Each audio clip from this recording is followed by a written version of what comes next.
رب اشرح لي صدري ويسر لي امري واحلل عقدة من لساني يفقهوا قولي اللهم ربنا الهمنا رشدنا واعذنا من شرور انفسنا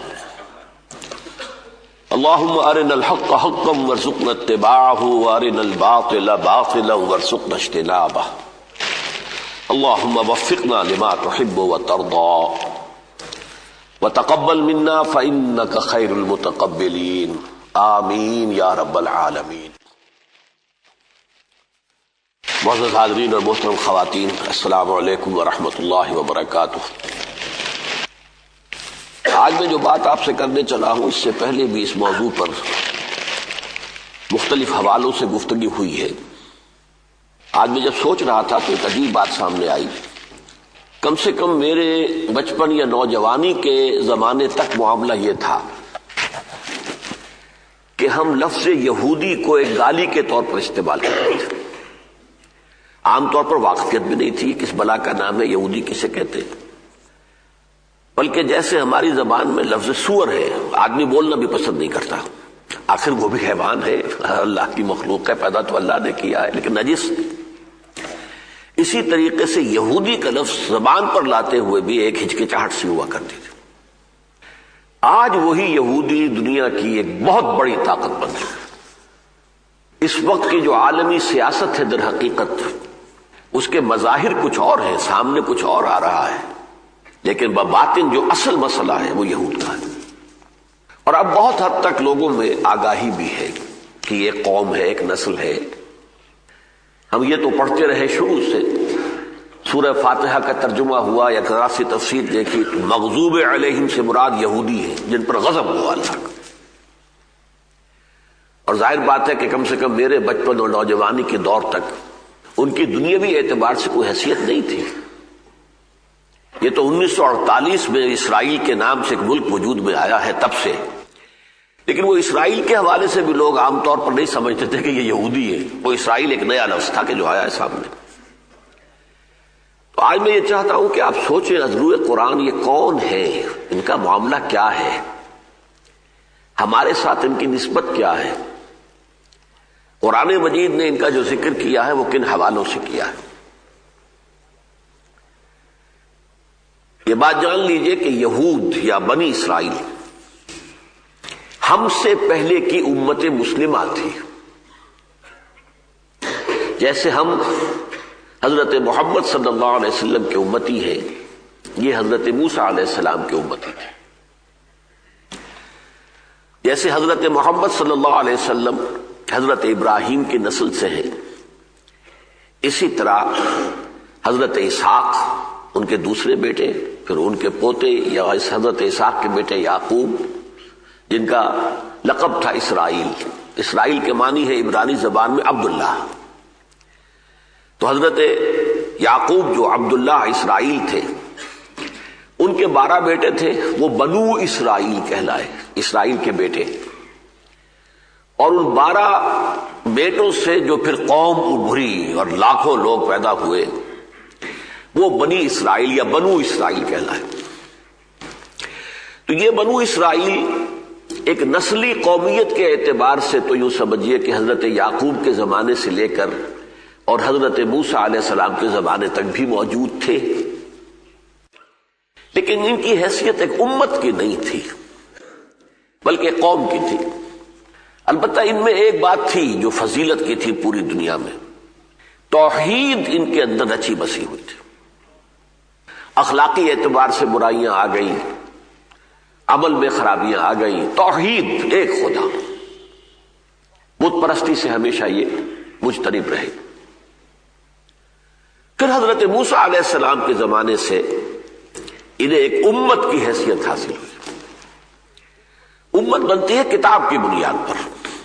جب تورات عطا ہوئی انہیں، اب یہ امت بن گئے۔ یہ 1400 قبل مسیح کا واقعہ ہے، حضرت مسیح علیہ السلام سے 1400 برس قبل۔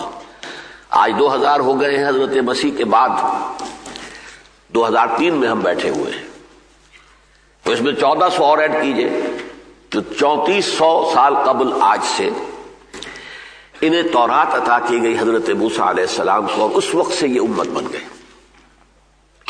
سورہ بنی اسرائیل کی دوسری آیت ہے وَآتَيْنَا مُوسَى الْكِتَابَ وَجَعَلْنَاهُ هُدًى لِبَنِي إِسْرَائِيلَ أَلَّا تَتَّخِذُوا مِن دُونِي وَكِيلًا، اور ہم نے موسیٰ کو کتاب عطا فرمائی اور اسے ہم نے بنی اسرائیل کے لیے ہدایت بنایا۔ اب یہ نوٹ کر لیجئے گا فرق یہیں سے، قرآن ہدل للناس بن کر آیا ہے، پوری نوع انسانی کے لیے ہدایت، اور تورات ہدل لبنی اسرائیل صرف بنی اسرائیل کے لیے ہدایت نامہ تھی۔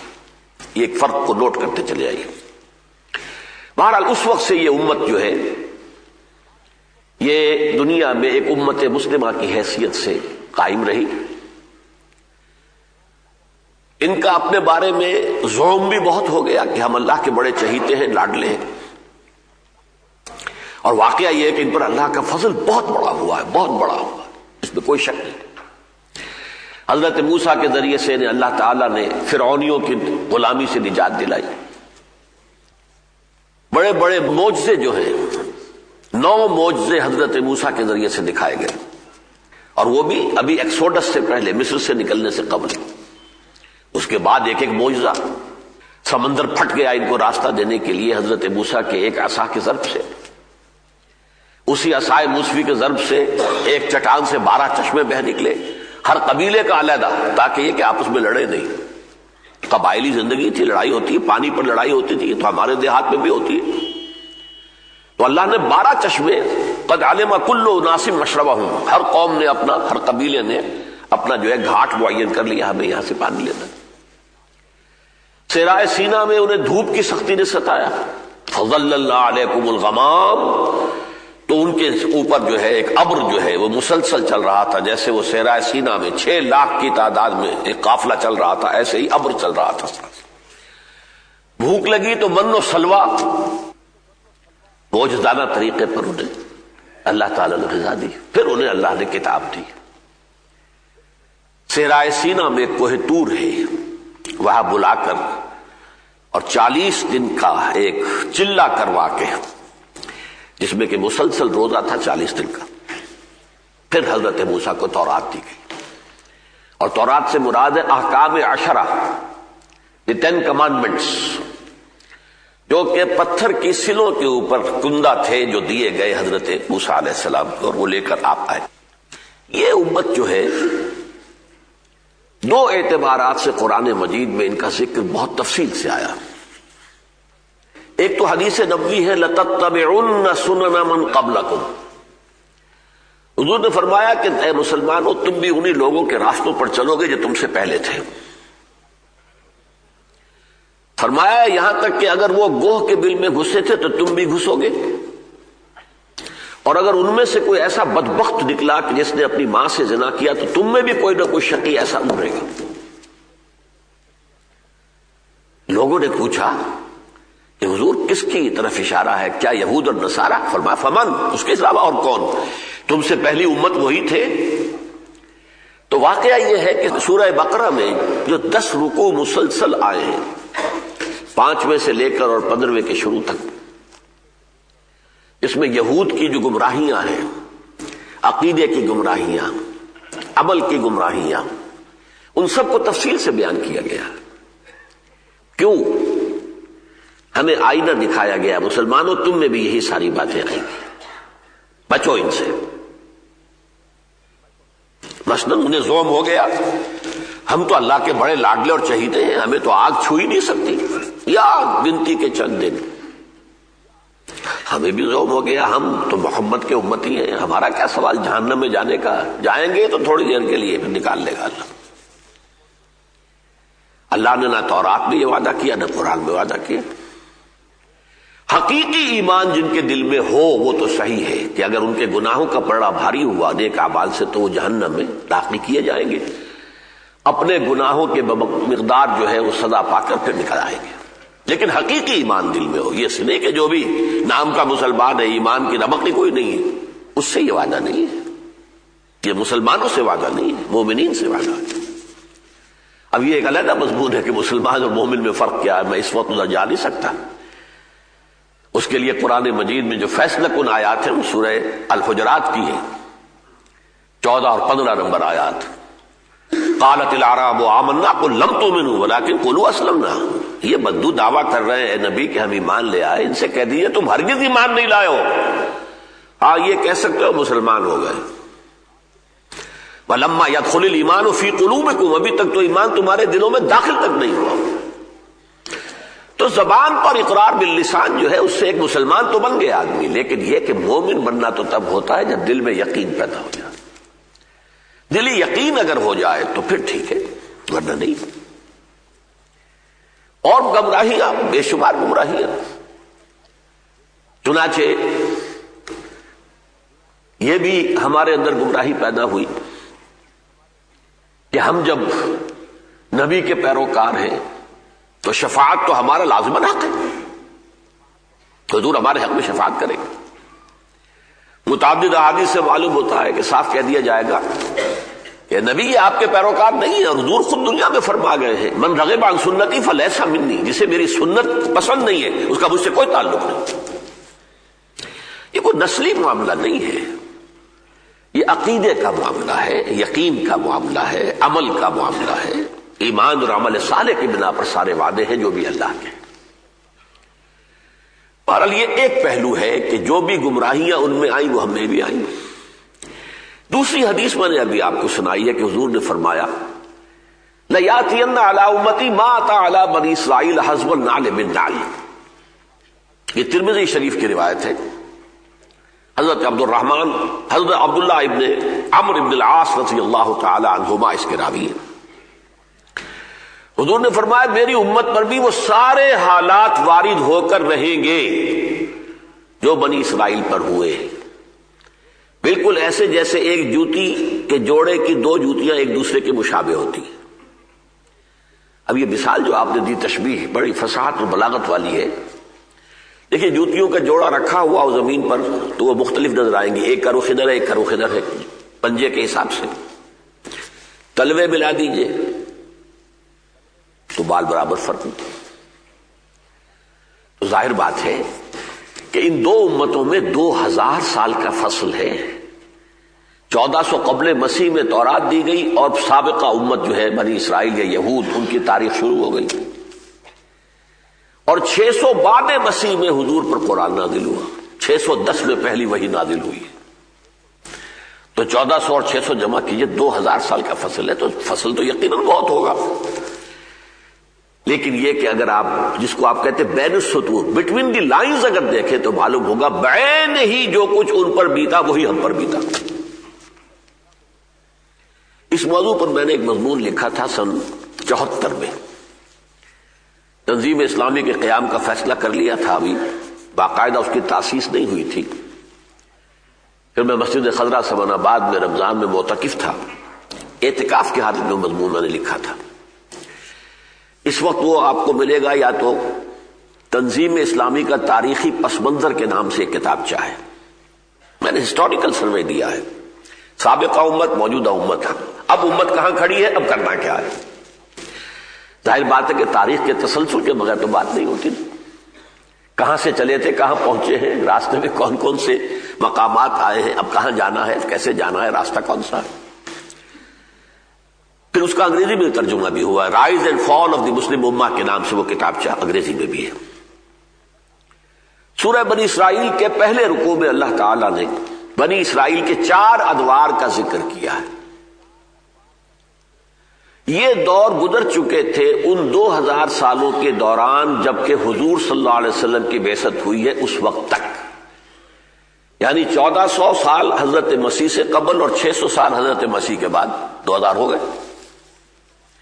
اس دوران میں 4 دور گزر چکے تھے، ایک عروج، پھر زوال، پھر عروج، پھر زوال. پہلا عروج جو ان کا یوں سمجھیے خلافت راشدہ کا دور کہلائے گا، جیسے ہمارے ہاں خلافت راشدہ کا دور. ذرّی عہد ہمارا کون سا ہے؟ خلافت راشدہ. اور اس میں 3 خلافتیں ہیں جو متفق علیہ ہیں. ابو بکر، عمر، عثمان. حضرت علی کی خلافت میں اختلاف ہو گیا. پورا عالم اسلام حضرت علی کی خلافت میں نہیں تھا، شام اور مصر باہر رہے تھے. اسی طرح 3 بادشاہوں کا زمانہ ان کا ہے جو عہد زرعی ہے، حضرت طالوت، حضرت داؤد، حضرت سلیمان. بڑی عظیم مملکت ان کی رہی. حضرت سلیمان کے بعد وہ 2 حصوں میں منقسم ہو گئے، 2 بیٹوں نے تقسیم کر لیا. اسرائیل کے نام سے ایک شمالی مملکت بنی اور یہودا جوڈی اس کے نام سے جنوبی مملکت بنی. اسرائیل کا پایا تخت تھا سامریہ، یہودا کا یروشلم، اور حضرت سلیمان علیہ السلام نے یروشلم میں ہیکل تعمیر کیا، مسجد بنائی، لیکن اسے ٹیمپل کہتے ہیں یہ لوگ، ٹیمپل آف سولومن، ہیکل سلیمانی. یہ پہلا عروج کا دور تھا. لیکن حضرت سلیمان کے فوراً بعد زوال کا آغاز ہو گیا، تقسیم ہو گیا تو زوال ہو گیا. پھر ان کے اندر اخلاقی اعتقادی گمراہیاں جو آئی ہیں، دنیا پرستی، شہوت پرستی، نفس پرستی، دولت پرستی، اس کے نتیجے البتہ توحید برقرار رہی ان کی، اس میں کوئی شک نہیں. اخلاقی خبریں جو بھی آئی ہیں لیکن توحید قائم رہی. لیکن یہ کہ اللہ تعالیٰ نے ان پر پھر عذاب کے کوڑے برسائے. میں نے آج آپ کو ایک تو وہ آیت سنائی جو قرآن مجید میں صرف سورہ بقرہ میں 2 مرتبہ وارد ہوئی ہے. 6 رکوع کی پہلی آیت بھی یہ ہے اور 15ویں رکوع کی پہلی آیت بھی یہ ہے. یا بنی اسرائیل اذکروا نعمتی التی انعمت علیکم وانی فضلتکم علی العالمین. اے بنی اسرائیل، ذرا میرے اس انعام و اکرام کو یاد کرو جو میں نے تم پر کیا تھا. میں نے تمہیں تمام جہان والوں پر فضیلت دی تھی. یہ قرآن کہہ رہا ہے، یہ تورات نہیں ہے، تالمود نہیں ہے، قرآن کہہ رہا ہے. لیکن پھر وہی قرآن ہے جو کہتا ہے ضربت علیہم الذلۃ والمسکنۃ وباؤوا بغضب من اللہ. ان پر ذلت اور مسکنت تھوپ دی گئی اور وہ اللہ کے عذاب کو لے کر لوٹے. یہاں اصل نقطہ کیا ہے کہ کیوں ایک امت محبوب ہوتی ہے اور کیوں ایک امت مغضوب ہو جاتی ہے. وہی امت، اس کو میں بعد میں بیان کروں گا. اس وقت یہ نوٹ کر لیجئے کہ پھر اللہ تعالیٰ کا پہلا عذاب ان پر آیا 700 قبل مسیح میں. اشوریوں نے شمال سے آ کر حملہ کیا اور اسرائیل کی مملکت ختم کر دی. 100 سال بعد 586 قبل مسیح میں مشرق سے بیبیلونیا، یہ اصل میں آج کا عراق ہے، یہ عراق اور اسرائیل کی دشمنی اس وقت سے چلی آ رہی ہے، نوٹ کر لیجیے. حضرت مسیح سے 600 برس قبل 587 قبل مسیح میں بیبیلونیا کا، عراق کا بادشاہ تھا بخت نصر جس کو کہتے ہیں، نیبوکڈنیزر. اس نے آ کر جو ان کے اوپر عذاب الہی اس کے ہاتھوں آیا، اللہ تعالیٰ کا عذاب تھا اس کے ہاتھوں آیا. لیکن یہ کہ 6 لاکھ اس نے قتل کیے یہودی. 6 لاکھ کو یروشلم کی آبادی کل 12 لاکھ تھی، 6 لاکھ کو وہ کیپٹیو بنا کر لے گیا بیبیلونیا. یروشلم کی ایک اینٹ سلامت نہیں رہی، 2 اینٹیں جڑی نہیں رہی، ہیکل سلیمانی گرا دیا گیا. وہی زمانہ تھا جب حضرت عزیر علیہ السلام نے جب دیکھا اس یروشلم کو تو ان کی زبان پر کیا الفاظ آ گئے تھے؟ انا یحیی ھذہ اللہ بعد موتھا. یہ شہر جس طرح برباد ہوا ہے اب اللہ اسے دوبارہ کیسے آباد کرے گا؟ نبی ہیں اللہ کے عزیر علیہ السلام، لیکن تباہی اس درجے کی تھی، کوئی 2 اینٹیں سلامت نہیں، ہیکل ختم، ایک متنفس نہیں. پھر سورہ بقرہ میں ہے نا فاماتہ اللہ مئۃ عام، اللہ تعالیٰ نے انہیں 100 برس تک کے لیے موت ان پر طاری کر دی، پھر انہیں اٹھایا. میں تفصیل میں نہیں جا سکتا، میں صرف حوالے دے رہا ہوں. سورہ بقرہ ہی میں یہ پوری تفصیل موجود ہے. بہرحال یہ ان پر عذاب الہی کا پہلا دور عروج، دوسرا زوال. زوال کی انتہا 587 قبل مسیح، ہیکل سلیمانی، مسمار، یروشلم ختم، اینٹ سے اینٹ بجا دی گئی جسے کہتے ہیں. اور یہ لے جائے گئے جو بھی بچے کھچے تھے کیپٹیوز کی حیثیت سے، جیسے بھیڑوں بکریوں کے ریوڑ ہانک کے لے جاتے، پیدل چلا کر ان کو لے جایا گیا اور 150 برس یہ رہے ہیں وہاں کیپٹیوٹی میں. یہ ان کی تاریخ ہے.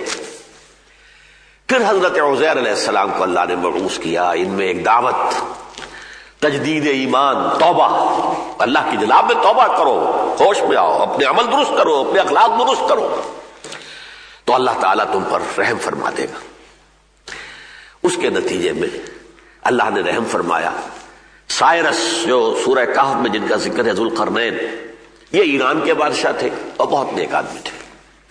انہوں نے عراق پر حملہ کیا، بیبلونیا پر، بیبلونیا کی سلطنت کو ختم کیا اور انہیں آزادی دے دی، تم واپس جاؤ، جا کر اپنا شہر جو ہے یروشلم آباد کر لو۔ یہ محسن اعظم ہے ذوالقرنین یہود کے۔ یہی وجہ ہے کہ یہودیوں نے سکھایا تھا کہ یہ سوال کرو ذرا محمد سے کہ اگر نبی ہے تو بتائیں ذوالقرنین کون تھے اور یہ اصحاب کہف کون تھے۔ یہ سوالات 3 تھے نا جو کروائے تھے امتحانی طور پر، جن کا جواب سورہ کہف میں آیا۔ بہرحال اس کے بعد سے ان کا ایک دوسرا دور عروج کا شروع ہوا۔ یہ واپس آئے، انہوں نے پھر دوبارہ ہیکل سلیمانی جو ہے وہ مسجد تعمیر کی، پھر مکابی پاور، ایک بڑی زبردست سلطنت جو ہے وہ قائم رہی۔ یہ دوسرا عروج ہو گیا، پھر زوال آ گیا، پھر وہی عیش پرستی، وہی نفس پرستی، وہی دولت پرستی، وہی شہوت پرستی، پھر عذاب آیا۔ یہ دوسرا زوال تھا۔ پہلے یونانیوں نے حملہ کیا، سکندر اعظم رونتا ہوا گزر گیا۔ اس کے بعد اس کا جو بڑا جرنیل تھا سلیوکس، اس کی حکومت قائم رہی۔ وہ ذرا ہٹے تو پھر رومنز آ گئے، انہوں نے پیسا ان کو، یہاں تک کہ سن 70 عیسوی، اب یہ ذہن میں رکھیے، سن 70 عیسوی حضرت عیسیٰ اب آ چکے ہیں، رفع آسمانی ہو چکی ہے ان کی۔ اس وقت وہاں رومنز کا اقتدار تھا۔ پائلیٹس پونٹس رومن گورنر تھا، جس کے حکم سے بقول ان کے حضرت مسیح کو سولی پر چڑھایا گیا، اس لیے کہ یہودیوں کے علماء نے کہا تھا یہ مرتد ہے، واجب القتل ہے۔ اگرچہ اللہ نے انہیں زندہ آسمان پر اٹھایا، یہ بات دوسری ہے، انہوں نے تو چڑھایا۔ بہرحال سن 70 عیسوی میں انہوں نے ایک بغاوت کی رومیوں کے خلاف، جس کے نتیجے میں ٹائٹس ایک رومن جنرل تھا، اس نے پھر وہی تباہی دوبارہ جو ہے یروشلم کے اوپر آئی اس کے ہاتھوں۔ سن 70 عیسوی دوبارہ یروشلم مسمار، ہیکل سلیمانی مسمار، اور یہودیوں کو نکال دیا گیا فلسطین سے، بھاگ جاؤ یہاں سے، تم نکل جاؤ، تم یہاں نہیں رہ سکتے۔ اس تاریخ سے ان کا دور شروع ہوتا ہے جسے یہ ایکسوڈس کہتے ہیں، ایکسوڈس، ڈایاسپورا، ہمارا دنیا میں منتشر ہو جانے کا دور شروع ہو گیا۔ کچھ ایشیا کے مختلف علاقوں میں آ گئے، کچھ یورپ میں چلے گئے، کوئی افریقہ میں چلے گئے، کوئی کہیں چلا گیا، کوئی کہیں چلا گیا، لیکن یہ کہ فلسطین سے ان کو نکال دیا گیا۔ یہاں سے یوں سمجھیے کہ جو دوسرا دور زوال ہے وہ اپنی انتہا کو پہنچ گیا، اور یہ وقت کیا تھا؟ حضور کی ولادت سے 500 برس قبل۔ حضور کی ولادت 571 عیسوی میں ہوئی ہے اور 70 عیسوی میں یہ ہو چکا تھا، تو حضور کی ولادت سے 500 قبل یہ واقعہ ہوا۔ یہ ڈایاسپورا ان کا جو 70 عیسوی سے چلا تھا، 1917 عیسوی تک چلا ہے۔ 1847 برس ان پر ایسے گزرے ہیں کہ ان کا کوئی عمل دخل فلسطین میں نہیں تھا بالکل۔ یہ میں نے آپ کو یہود کی تاریخ کا اجمالی تجزیہ کیا جو سورہ بنی اسرائیل کے پہلے رکوع کی 4-5 آیات میں آیا ہے۔ وَقَضَيْنَا إِلَىٰ بَنِي إِسْرَائِيلَ فِي الْكِتَابِ لَتُفْسِدُنَّ فِي الْأَرْضِ مَرَّتَيْنِ وَلَتَعْلُنَّ عُلُوًّا كَبِيرًا۔ اب اسی کے آئینے میں دیکھیے مسلمانوں کا پہلا دور عروج، عربوں کی زیر قیادت، خلافت راشدہ، پھر بنو امیہ، بنو عباس، زبردست سلطنت، دنیا میں ڈنکا بج رہا ہے۔ زوال آیا، پہلے شمال سے آئے، جیسے ایشوری آئے تھے ویسے ہی شمال سے کروسیڈرز آئے۔ 1099 عیسوی میں یروشلم مسلمانوں کے ہاتھوں سے نکل گیا۔ 88 برس تک کروسیڈرز اس پر قابض رہے، عیسائی، یورپ کے عیسائی۔ 1187 میں صلاح الدین ایوبی نے واپس لیا۔ اس کے بعد جیسے مشرق سے آئے تھے نبوکدنضر، مسلمانوں پر مشرق سے آئے تاتاری، تاتاری ہورڈز، کروڑوں مسلمان قتل ہوئے۔ پورا یہ خراسان کا علاقہ وسیع و عریض یہ تمام جو روسی ترکستان کہلاتا تھا، پورا افغانستان، پورا ایران تہس نہس. یہاں تک کہ میں آپ کو بتاؤں کہ جس زمانے میں پڑھ رہا تھا ان کی تاریخ، دہشت کا یہ عالم ہو گیا تھا تاتاریوں کی کہ اگر ایک مسلمان 20 مسلمان ہیں اور ایک تاتاری آتا نہتا، وہ کہتا کھڑے رہو یہاں پر، میرے پاس ابھی تلوار نہیں ہے، میں جا کے گھر سے تلوار لا کر تمہیں قتل کروں گا. وہ سب کھڑے رہتے تھے بھیڑوں بکریوں کی طرح. وہ تاتاری جاتا تھا، تلوار لے کے آتا تھا اور 20 کو ذبح کرتا تھا. یہ دہشت تھی. اور یہ ہے وہ عذاب جو اللہ تعالیٰ نے لفظ استعمال کیا، ضربت علیہم الذلۃ والمسکنۃ. قتل ہو جانا اور ہے، شکست ہو جانا اور ہے. اصل سبب کیا ہوتا ہے؟ کمزوری، کم ہمتی. ذلت کسے کہتے ہیں؟ ذلیل، کمزور. مسکنہ، بے ہمتی. قوم کے اندر سے مقاومت، مقابلے کی طاقت ختم ہو جاتی. اب اس کی مثال سمجھ لیجیے آپ. بھائی تم 10 آدمی ہو، 20 آدمی ہو، مارو اس کو ایک کو. تاتاری ہے، تاتاری ہے، تاتاری ہے، تاتاری ہے. یہ ہمارا زوال جو ہے 1258 میں بنو عباس کا آخری خلیفہ، اسے محل سے نکالا گیا مستعصم باللہ کو تاتاریوں نے، اور ایک جانور کی کھال میں لپیٹ کر سڑک پر ڈال دیا اور اس کے اوپر سے پھر گھوڑے دوڑا دیا. ہمارا جو دوسرا جو دور آیا ہے وہ انہی تاتاریوں کی نسل سے آیا ہے جنہوں نے کروڑوں کو قتل کیا تھا، پھر اللہ نے انہیں اسلام کی توفیق عطا کر دی. ہے آیا فتنہ تاتار کے افسانے سے، پاسماں مل گئے کعبے کو صنم خانے سے. وہی مسلمانوں ہیں. انہی میں مغل بھی تھے، ان میں ترکان صفوی بھی تھے، ترکان عثمانی بھی تھے. دی گریٹ آٹومان امپائر، خلافت بھی ان کے پاس آ گئی 400 برس تک. یہ سب کون تھے؟ عرب نہیں تھے. یہ اصل میں ترکس، مغلس، تاتاریس. تو عظیم سلطنت دنیا میں قائم ہوئی. پھر ہمارا حال وہی ہوا، عیاشیاں، دنیا پرستیاں. نتیجہ کیا نکلا؟ پھر ہم پر عذاب آیا یورپین امپیریلزم کا. کہیں انگریز آ گیا، کہیں فرانسیسی آ گئے، کہیں اطالوی آ گئے، کہیں ہسپانوی آ گئے، کہیں ولندیزی آ گئے. پورا عالم اسلام یورپ کی طاقتوں، جس کو آپ کہتے ہیں یورپین کولونیلزم، قریب. اور پچھلی صدی کی پہلی جنگ عظیم کے دوران پھر سلطنت عثمانیہ ختم، نام و نشان مٹ گیا. جو 3 بر اعظموں پر محیط تھی، پورا شمالی افریقہ، پورا مغربی ایشیا، پورا مشرقی یورپ، ایک عظیم مملکت، نام و نشان ختم. چھوٹا سا ملک ترکی باقی رہ گیا، یا اس کے باقیات الصالحات ہیں. یہ بوسنیا میں ہے، یہ کوسوو میں ہے، یہ میسیڈونیا میں ہے، یہ فلاں ہے، یہ فلاں ہے. یہ اس کے باقیات الصالحات ہیں. اس ترک ڈومینیشن کے دور کے یہ بچے کچھ اثرات ہیں.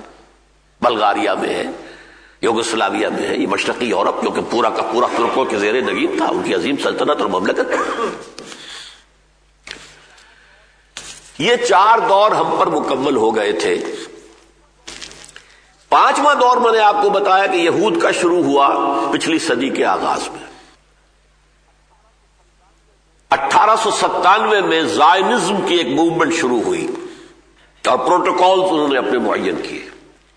20 برس کے اندر اندر انہوں نے اتنا اثر و رسوخ حاصل کر لیا کہ برطانیہ جو اس وقت کی سپر پاور تھی، پوری دنیا کی عظیم ترین مملکت، جس کے بارے میں کہا کرتے تھے، ہم بھی کہتے تھے بچپن میں، جس پر سورج غروب نہیں ہوتا، وہ عظیم سلطنت گریٹ برٹن. اس کے ذریعے سے سند مل گئی یہودی واپس آ کر فلسطین میں آباد ہو سکتے ہیں. 1917 کا بالفور ڈکلریشن.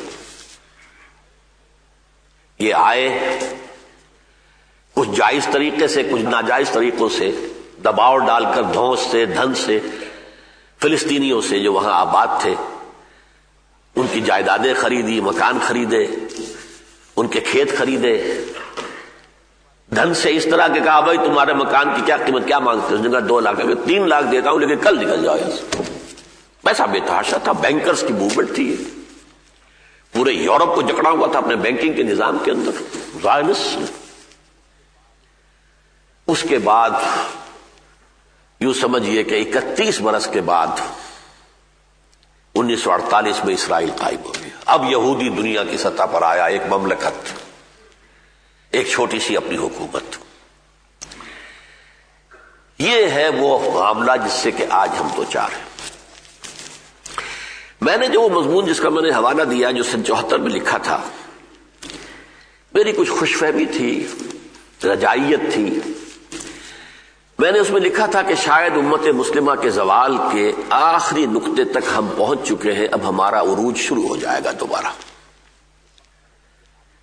ایک وقت تھا نا جب کہ حالی نے کہا تھا، اے خاصہ خاصان رسول وقت دعا ہے، امت پہ تیری آ کے عجب وقت پڑا ہے، وہ دین جو بڑی شان سے نکلا تھا وطن سے، پردیس میں وہ آج غریب الغربا ہے۔ پستی کا کوئی حد سے گزرنا دیکھے، اسلام کا گر کر نہ ابھرنا دیکھے، مانے نہ کبھی کہ مد ہے ہر جزر کے بعد دریا کا ہمارے جو اترنا دیکھے۔ لیکن اس کے بعد ایک رینائسنس شروع ہوا، تحریکیں شروع ہوئی۔ مسجوبی پارٹی انڈونیشیا میں، جماعت اسلامی ہندوستان میں، تبلیغی جماعت ہندوستان میں، فدائیین ایران میں، اخوان المسلمون مصر میں اور عرب میں، اور سعید نورسی کی تحریک ترکی میں، وغیرہ وغیرہ۔ توقع ہوئی تھی کہ اب ہم بھی جاگ رہے ہیں۔ یہودیوں کو بھی دوبارہ عروج ہوا، ان کا عروج ہو رہا 1847 سال کے بعد، سن 70 عیسوی سے اور 1917 تک، جبکہ انہیں دوبارہ آ کر آباد ہونے کی اجازت ملی۔ ہم بھی ایک ایک کر کے آزاد ہو گئے۔ ہندوستان میں سے بھی 2 ٹکڑے مسلمانوں کے آزاد حکومت کے بن گئے، مشرقی مغربی پاکستان۔ باقی یہ کہ انڈونیشیا آزاد ہو گیا، ملائیشیا آزاد ہو گیا، عرب ممالک ایک ایک کر کے آزاد ہوتے چلے گئے۔ تو مجھے بڑی خوش فہمی تھی کہ غالباً ہمارے دوسرے زوال کا جو آخری انتہائی مقام تھا زوال کا، وہ اب گزر چکا، جبکہ 1967 میں اسرائیل نے عربوں کو شرمناک شکست دی۔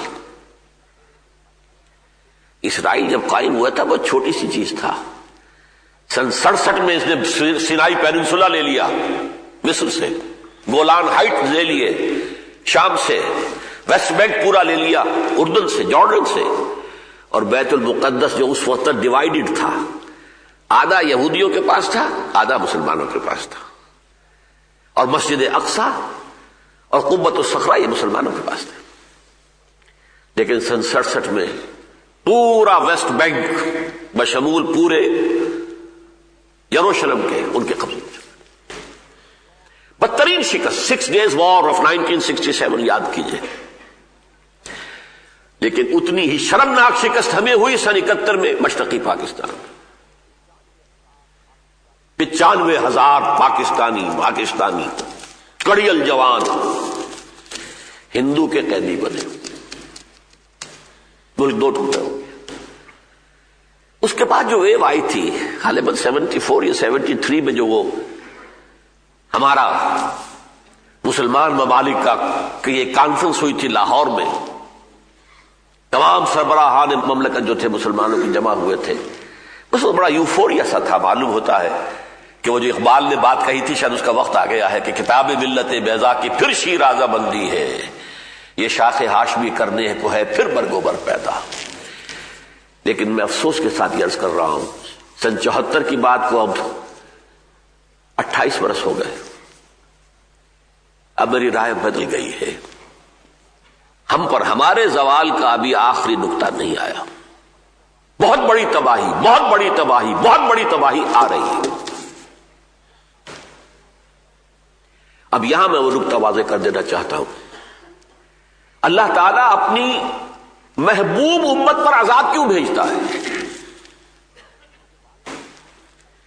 یہ جو بات انہیں جو ہو گیا تھا، یہ زوم نحن ابناء اللہ واحباؤہ، we are the chosen people of the Lord, آج بھی ہر یہودی کے دل میں ہے یہ، we are the chosen people of the lord.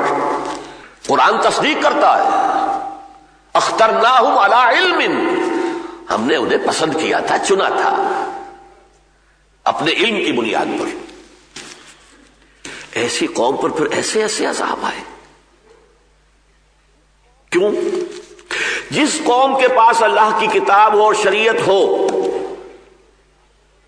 وہ گویا کہ اللہ کی زمین پر اللہ کی نمائندہ ہوتی ہے، ریپرزینٹیٹو آف اللہ آن ارتھ.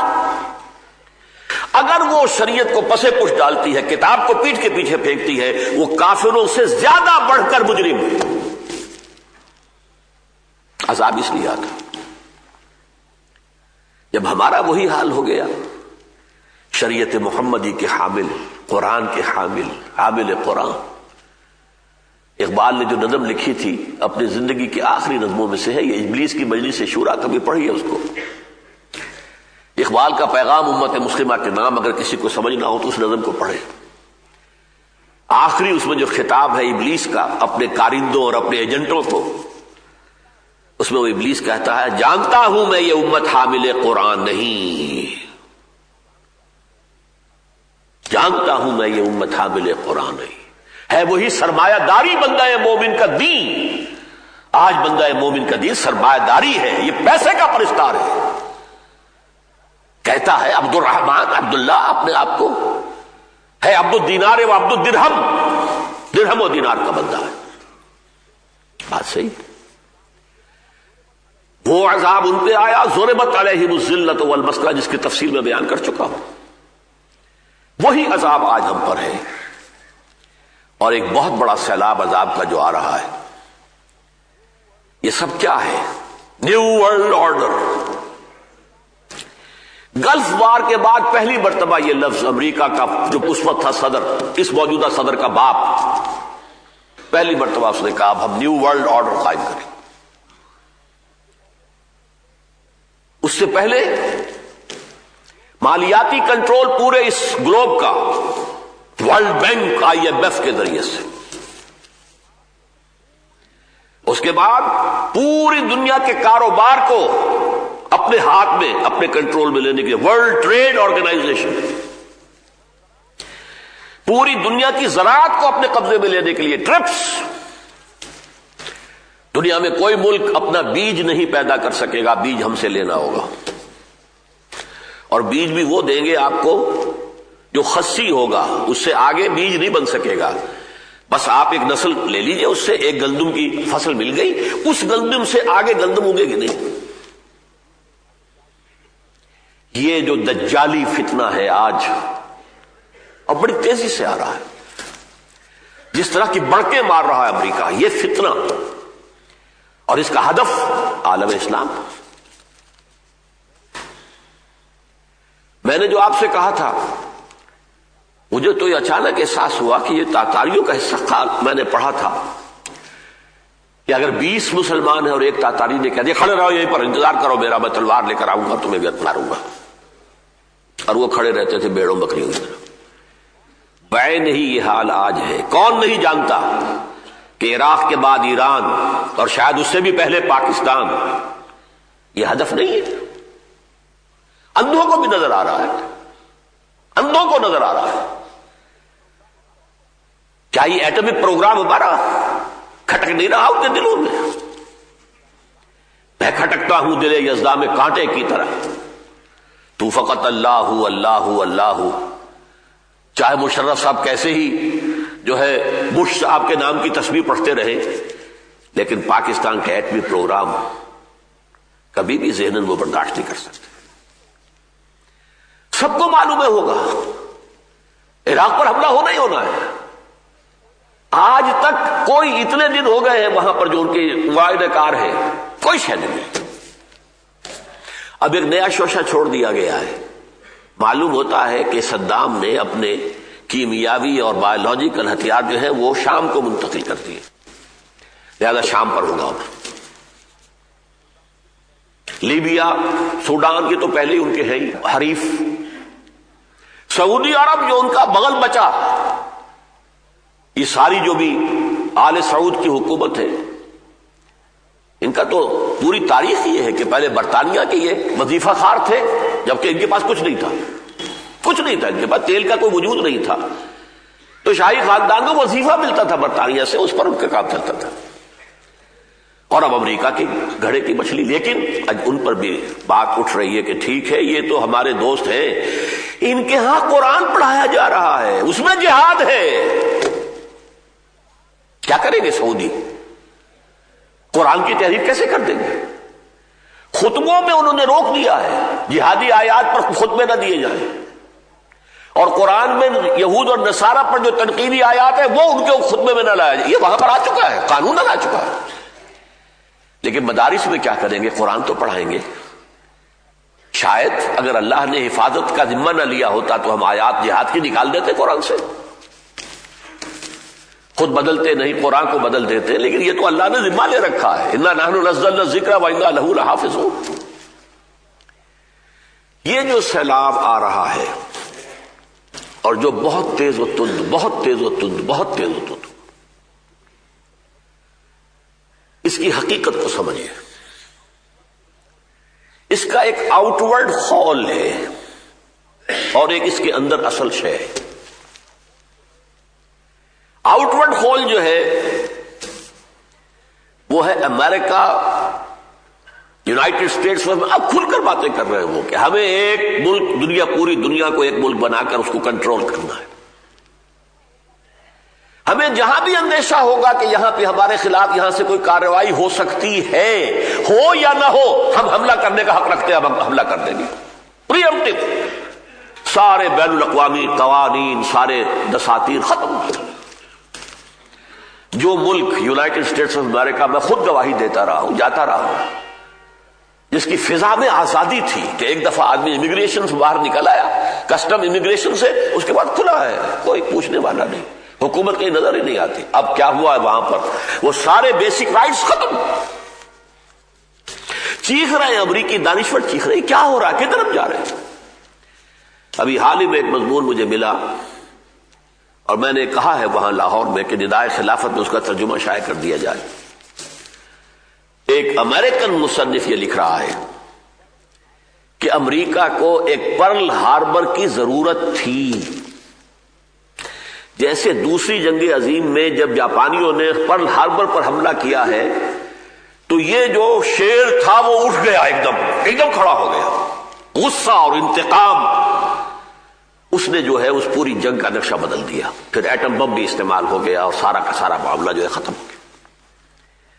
اسی طرح پرل ہاربر ایک اور چاہیے تھا, اور وہ یہ ورلڈ ٹریڈ سینٹر جو ہے در حقیقت اس کا پرل ہاربر ہے. اس میں گویا کہ بٹوین دی لائن یہ ہے, یہ امریکہ کے جو خوخار جنگجو لوگ ہیں, ہاکس ہیں, یہ خود انہوں نے کروایا ہے تاکہ پوری قوم میں انتقامی جوش ایسا پیدا ہو جائے کہ بڑے سے بڑے ڈیفنس بجٹ کو وہ اوکے کر دیں.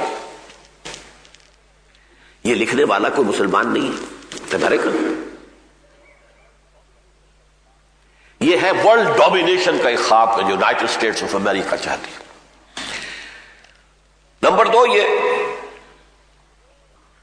تیل کا معاملہ.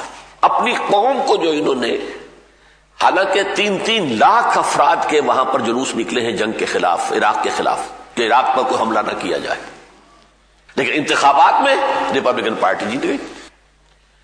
انہوں نے ایسے سوگوار دکھا رکھے ہیں کہ ہماری ساری معیشت کا دار و مدار تیل پر ہے, اور تیل کے سب سے بڑے ذخائر جو ہے سعودی عرب میں اور عراق میں ہیں, ہمیں ان پر قبضہ کرنا ہے. تو امریکہ کے جو باہر کا خول ہے جو کچھ ہو رہا ہے اس میں تو امریکہ سامنے ہے نا, اسرائیل پیچھے ہے. اسرائیل کی تو پروٹیکشن چاہتے ہیں وہ صرف.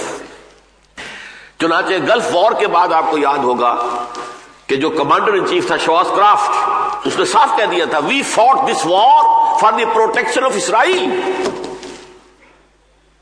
اس لیے کہ عرب ممالک میں صرف ایک ہے, بیلیگرنٹ ہے یہ صدام حسین. اسرائیل کو اندیشہ اگر ہے تو صرف اس سے اور کسی سے نہیں, عرب ممالک میں. باقی اسرائیل کو اگر اندیشہ ہے تو پاکستان سے. یہ 1967 میں کہہ دیا تھا. 6 days وار کے بعد جب بڑی عظیم فتح حاصل ہوئی ہے یہودیوں کو, تو پیرس میں انہوں نے جشن منایا. بن غوریان اس وقت ان کا جو ہے وزیر اعظم تھا, اس نے وہاں تقریر کرتے ہوئے کہا ہمیں کسی عرب ملک سے کوئی اندیشہ نہیں, ہاں اندیشہ ہے تو پاکستان سے. حالانکہ اس وقت تک پاکستان ابھی ایٹمک پاور نہیں تھا, لیکن پاکستانی فوج کا اور پاکستان کے عوام کے اندر ایک مذہبی جذبے کا یہ دنیا کو احساس تھا کہ ہے. جس میں سے اب کچھ عرصے سے محسوس ہوتا ہے جیسے ہوا نکل رہی ہو، وہ سارا روب و داب جو ہے ختم ہو رہا ہو۔ اسی فوج کو امریکہ نے روگ آرمی قرار دے دیا تھا، بدماشوں کی آرمی ہے یہ۔ لیکن جب مشرف صاحب جو ہے 200% بش صاحب کی جیب میں چلے گئے، 100% ہی نہیں 200%، اب تھوڑا سا آپ کو انہوں نے ذرا نظر انداز کیا ہوا ہے، ورنہ یہ کہ آپ بچنے والے تو نہیں۔ سارے عرب ممالک کو محسوس ہو رہا ہے، ان کی آنکھوں کے سامنے ہو رہا ہے جو کچھ ہو رہا ہے فلسطین کے اندر۔ آج اتنے گھر اڑا دیے، فلاں شخص کو پکڑا مار دیا۔ کہاں اسرائیل کے اندر ایک فلسطینی ریاست کے قیام کا مرحلہ آ گیا تھا، اوسلو ایکارڈ سے لے کر اور وائی ریور ایکارڈ اور واشنگٹن ایکارڈ اور فلاں ایکارڈ، اور اب تو فلسطینی ریاست قائم ہونے ہی کی بات تھی۔ کہاں یہ سب نسیم منسیہ ہوا ہو گئی باتیں، سارا قبضہ کیا ہوا، جب چاہے جدھر چاہے دندناتا ہوا اپنے ٹینک لے جائے۔ آج اتنے مسلمانوں کو مار دیا، آج اتنوں کو مار دیا، آج اتنے گھر اڑا دیے، آج اتنے گھر اڑا، اور صاف کہہ رہا ہے وہ شیرون صاف کہہ رہا ہے ہم ان کی قبر توڑ دینا چاہتے ہیں، کوئی ایکٹیوسٹ باقی نہ رہے۔ اور یہ الفاظ اب کہے جا رہے ہیں کہ زیادہ سے زیادہ انہیں وہ سٹیٹس دیا جائے گا جو امریکہ میں جو اصل امریکہ کے رہنے والے ہوتے تھے، ریڈ انڈینز، جس طرح ان کو بس تھوڑے ریزروز کچھ بنا دیے گئے تھے کہ تم ان علاقوں میں رہ سکتے ہو، بس سول رائٹس تمہارے اور کوئی حق تمہارا نہیں۔ وہ ایک پرزرو کرنے کے لیے انہیں وہ گویا کہ ایک طرح کا چڑیا گھر بنانے کے حد تک جو ہے آج یہ حال دیکھ رہے ہیں۔ 30 کروڑ عرب دیکھ رہے ہیں، یہ ہے وہ ضربت علیہم الذلۃ والمسکنہ۔ 1.5 ارب انسان ہے مسلمان دنیا میں، 60 مسلمان ملک ہے دنیا میں۔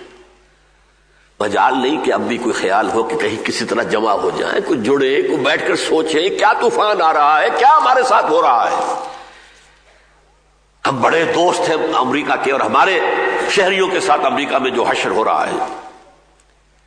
ایک مسلمان پروفیسر کینیڈا سے چلتا ہے، واشنگٹن میں ایک کانفرنس میں اسے شرکت کرنی ہے، دعوت نامہ آیا ہوا ہے، لیکن جرم صرف یہ ہے کہ پاکستان میں پیدا ہوا تھا، وہ کینیڈین شہریت ہے۔ 14 گھنٹے اسے خراب کیا ہے۔ تنگ آ کر اس نے کہا کہ چھوڑو میں جا رہا ہوں واپس، کہ واپس بھی نہیں جا سکتے جب تک کہ تمہارے فنگر پرنٹس نہ لے لیے جائیں اور تمہارے فوٹو، اب جا بھی نہیں سکتے۔ یہ ہو رہا ہے، اور ہماری حکومت ڈاکٹر عامر عزیز کو اٹھا کر لے گئے تھے، ڈاکٹر احمد خواجہ انتہائی نیک آدمی، انتہائی نیک آدمی۔ اب ظاہر بات ہے کہ جو لوگ نیک ہیں انہی کے اندر تو وہ جذبہ تھا نا کہ کوئی افغانوں کی مدد کرے۔ افغان جو لوگ دنیا دار پیٹ کے بندے ہیں، انہوں نے کہا ہے کچھ سوچنا تھا کہ کیا ہو رہا ہے ہمارے پڑوس میں۔ جن کو کچھ خیال تھا کہ ملت اسلامیہ کا خیال تھا، اخوت اسلامی کا خیال تھا، انہوں نے کوئی مدد کی ہے نا۔ لیکن یہ اب اتنا بڑا جرم ہے، خاندان کے 9 افراد ایک رات میں اٹھا کے لے گئے۔ کراچی سے گئے ہوئے ان کے ماموں جو ہیں 80 برس کے، ان کو بھی لے گئے۔ اور یہ پاکستان میں ہو رہا ہے۔ کہاں ہے ہماری حاکمیت؟ Where is that sovereignty؟ کھیل ہے جس کے اندر لگا دیا گیا ہے، کھیلو، الیکشن ہے، یہ ہے، وزارتیں ہو رہی ہیں، یہ چلو کرتے رہو، یہ تمہارا میوزیکل چیئر ہے۔ اصل اختیار کس کے پاس ہے آج؟ یہ ہے اصل میں وہ عذاب۔ اور یہ نوٹ کر لیجئے، میں نے چونکہ یہود کی تاریخ سے اس کا تقابل کیا ہے، یہود کا سابقہ امت کا جرم اکیرا ہے، ہمارا دوہرا ہے۔ کیوں؟ یہود کے ذمے یہ کام نہیں تھا کہ وہ اللہ کی دین بقیہ دنیا تک بھی اس کی دعوت پہنچائے، ان پر صرف یہ تھا کہ عمل کرو، تمہیں جو تورات دی گئی، کتاب دی گئی، اس پر عمل کرو۔ بے عملی یا بد عملی کے مجرم تھے، یہ نہیں کہ ان کے ذمے یہ تھا کہ اسے پہنچانا بھی ہے پوری دنیا تک، نہیں۔ ہدی لبنی اسرائیل، وہ کتاب بھی دی گئی تھی تو بنی اسرائیل کے لیے دی گئی تھی صرف، یہاں تک کہ عیسیٰ بھی بھیجے گئے تو رسولاً الی بنی اسرائیل، صرف بنی اسرائیل کی طرف رسول بنا کر بھیجے گئے تھے۔ محمد الرسول اللہ صلی اللہ علیہ وسلم وما ارسلناک الا کافۃ للناس بشیرا ونذیرا، ہم نے آپ کو نہیں بھیجا ہے محمد مگر تمام دنیا والوں کے لیے بشیر و نذیر بنا کر۔ اس امت کے ذمہ یہ تھا کہ تم خیر امت ہو، اخرجت للناس، کنتم خیر امت اخرجت للناس تأمرون بالمعروف وتنہون عن المنکر وتؤمنون باللہ. ہمارے ذمہ تو پوری دنیا تک اسلام کو پہنچانا تھا. وجہ یہ کہ ہم نے خود بھی اسلام کا دامن چھوڑ دیا. پوری دنیا میں کوئی ملک نہیں جسے ہم پیش کر سکیں یہ اسلام کی ایک مثال ہے، نمونہ ہے. اور سب سے بڑی بدبختی ہماری، ہم نے ہندوستان کو تقسیم کرایا، بہت خونی لکیر کھنچوائی، لاکھوں آدمی مارے گئے، ہزارہ عصمتیں لوٹی اسلام کے نام پر. وہ اسلام آج تک نہیں ہے. یہ فحاشی پریانی اب اس تیزی سے بڑھ رہی ہے. 33% خواتین یونین کونسل کے لیول کے اوپر بھی لا کر میدان میں بٹھا دی گئی. اور یعنی کا، بے حجابی کا، مخلوط معاشرت کا جو سیلاب ہے یہاں اب آ رہا ہے، کبھی نہیں آیا. پوری دنیا میں کہیں نہیں ہے کہ 33% جو ہے خواتین کے لیے ریزرو ہو، پوری دنیا میں نہیں. بڑے سے بڑے ترقی یافتہ ممالک جو کہلاتے ہیں دعوے دار ہے، کیا امریکہ میں ہے، کیا برطانیہ میں ہے، کہاں ہے؟ کہیں نہیں. یہ ایک سوشل انجینئرنگ پروگرام ہے کہ جو یونائٹڈ نیشنز نے دیا ہے عالم اسلام کو برباد کرنے کے لیے، کہ جو تہذیب ہماری ہے وہی تمہاری ہو جانی چاہیے اور جلد از جلد ہو جانی چاہیے. ہم نے جو کام صدیوں میں جو راستہ طے کیا ہے تمہیں جلد از جلد کرنا ہے. ان حالات میں بچاؤ کی صرف ایک صورت ہے. اگر ہم دنیا میں کسی ایک ملک میں اسلام کا صحیح نظام قائم کر کے دکھا دیں تو اللہ کی طرف سے اس کے عذاب کی گرفت سے نکل آئیں گے. Then we shall be representing Islam in the true sense. پوری دنیا کے سامنے اسلام کی گواہی دیں گے. شہداء علی الناس ہمیں بنایا گیا، تم گواہی دو اسلام کی پوری دنیا کے اوپر. افسوس یہ ہے، سب سے بڑا افسوس، سب سے بڑا افسوس، اولا لک فاولا ثم اولا لک فاولا. وہ ملک جو اسلام کے نام پر بنا وہی اسلام نہیں آیا. کیوں نہیں آیا؟ یہ ایک بڑی لمبی بات ہے، بہت مرتبہ ان معاملات میں گفتگو ہوئی ہے، اب وقت بھی نہیں ہے، ختم ہو گیا ٹائم. پھر اگر موقع ہوا تو ہوئی، اس پر بھی گفتگو ہوگی انشاءاللہ. اقول قولی ھذا واستغفر اللہ لی ولکم ولسائر المسلمین والمسلمات.